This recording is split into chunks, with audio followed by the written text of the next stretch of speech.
സ്വാമി ശരണം അയ്യപ്പ ശരണം സ്വാമി ശരണം അയ്യപ്പ ശരണം സ്വാമിയേ ശരണം. അപ്പോൾ സംസാര ദുഃഖത്തിൽ നിന്ന് കരകയറാനാണ് നമ്മൾ ശബരിമല കയറുന്നത്.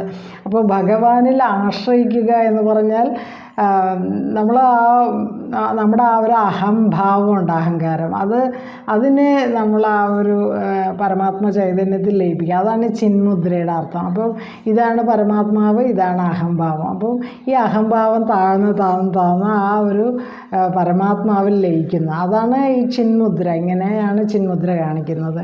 അപ്പോൾ പ്രകൃതിയിലേക്ക് അല്ലെങ്കിൽ ആ പരമാത്മാവിലേക്ക് അഹംഭാവത്തെ ലയിപ്പിക്കുക, അതാണ് ചിന്മുദ്രയുടെ ആധാരം. അപ്പോൾ ഭഗവാനുമായിട്ട് ചേരണം എന്നുള്ളൊരു സന്ദേശമാണ് ഈ ചിന്മുദ്രയിലിരിക്കുന്ന ശബരിമല സ്വാമി അയ്യപ്പൻ നമുക്ക് തരുന്നത്. സ്വാമി ശരണം.